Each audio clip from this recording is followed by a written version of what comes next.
he was there competing in the Opens, and he's really nice. This is so cool. You came fourth at this? I came fourth. And when was this? August. August last year. August last year. So, one thing I just wanted to say, not to go too off topic, because this is for our members in Carrefour. I couldn't believe that you train here in our Carrefour gym. Yep. So are you able to do some of your like top-notch competitive strongman training here in our little gym? I suck up all the weights, yeah. That's what I mean. So what kind of training can you do here in our little Carrefour gym? So squatting is one of the base ones. You very rarely do it in competition, usually because it's quite dangerous. When you're really pushing yourself, there's few events, and last year in 23, you see people, you do it until you pass out. Wow. And it's the last thing you want to do. Yeah. So, squats, I can get 250 up and, suck them all in. 250 kg? Yeah. I've done a 300 deadlift. Wow. Here. 300 kg. So as long as nobody's here, I can use all the weights. Yeah. And go more than that. The hex bar you can pick up, and then one of the things you've got to practice is your grip. Right. So it's every day-to-day strength, and you need grip for that shopping. What's your top tip for grip strength training? You've got to rest. Okay.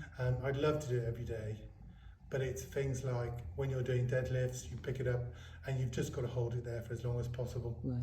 Because that's what, if you're doing a frame carry or something, a farmer's walk is very popular. Yeah. And you've got to lift both of these weights in your hand and run as fast as you can.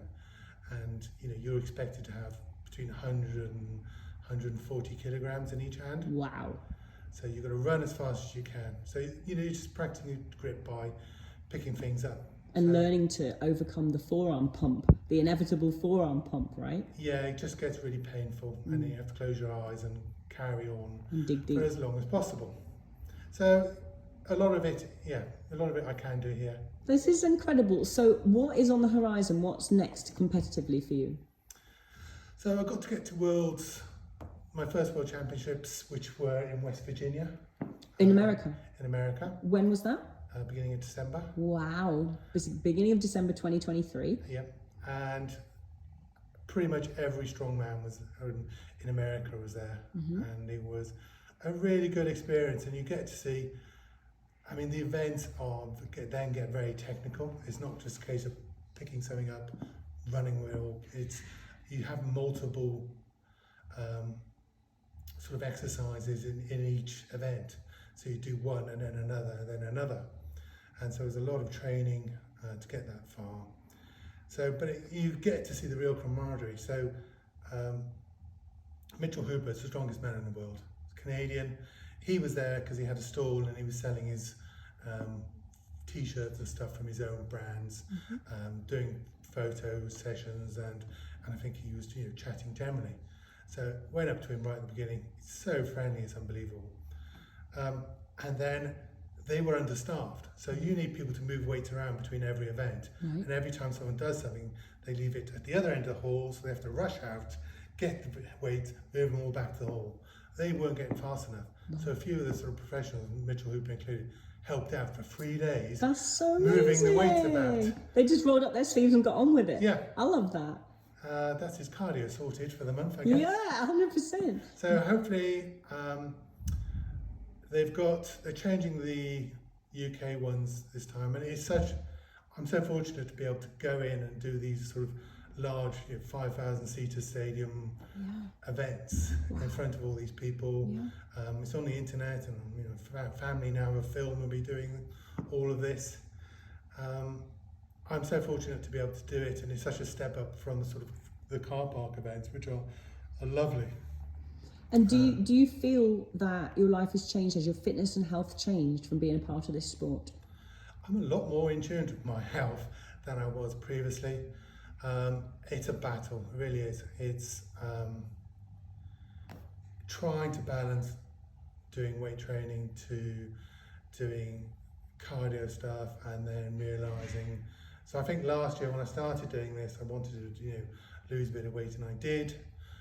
There was some things went on in my life that weren't particularly great at the time, and I ended up putting on 30 kilograms, which is never great. So this year's target is to get rid of 20, but carry on my strength work. That's amazing. So, I'm already up to, I think, a 320 deadlift. I did Guys, 2 weeks ago. 320 kg deadlift, that's insane. So I need to get to 340 or 350 this year, with 300 squats. I have to battle injuries because they always occur. Sure. Especially if you're doing the 6 events in one day, you'll tend to get 1 or 2 injuries, which are niggles. I think I remember my first competition, I dropped a bar on my leg, didn't really notice because the adrenaline just keeps you going. But at the end of the day, I was really tired, wasn't walking well, and I couldn't get my knee sleeve off because my leg had swollen up. Oh, sugar. So it was just a dead leg. Yeah. I had a torn tricep tendon last year. Wow. Just because I didn't warm up properly. Wow. Okay, so members listening, got to do your warming up properly. Got to do your warm-ups.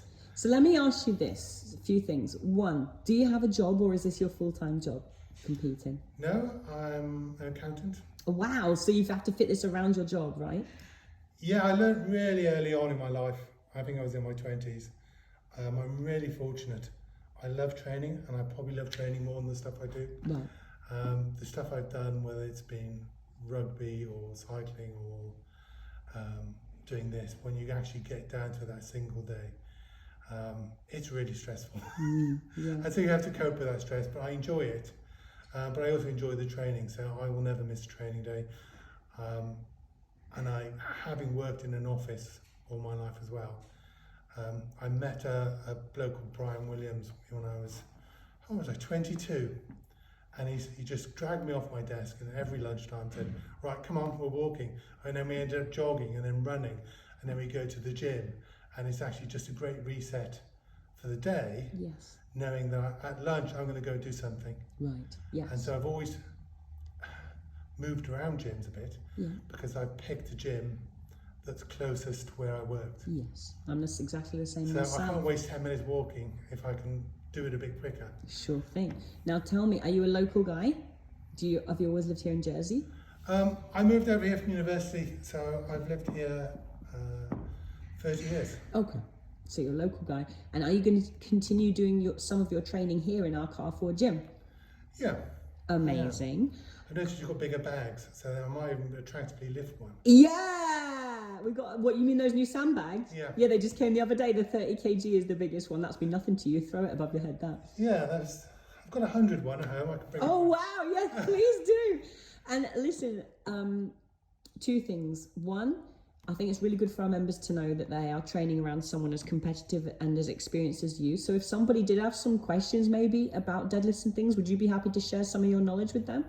Yeah, I'm always happy to help. I try not, if people are doing stuff, I try not to interfere, because I don't want to, no matter how badly they seem to be doing it. It's like, it's them, and everyone's, comes to the gym and they want to do it on their own, I think. But if they're brave enough to But approach if they're you, brave enough to ask, then you're happy to my time help. is theirs. That's so kind of you. And then also, what is your next competition on the horizon? So it's definitely going to be, I think it's Europe's, And which they is are in August. August this year, 2024. Yeah. How exciting. So they're going to be in London, and I think Britain's will be at the NEC in November.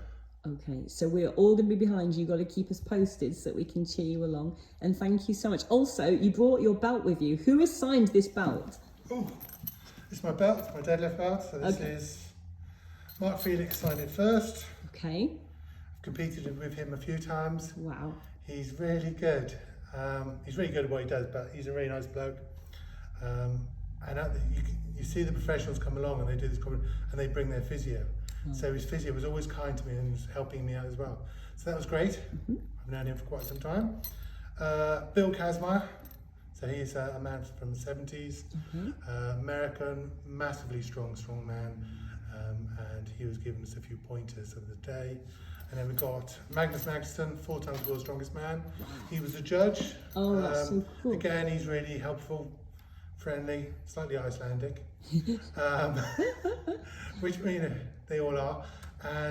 But yeah, I've met him a few times now. well, hopefully this year you'll be signing other people's belts, and they'll be saying, what name should we put down? Well, people were getting their T-shirts signed by people they're competing with, and I think that just goes in my cupboard or drawer at home, and I never see it. Yeah. So I wanted their names on the belt, and that was my first Europe.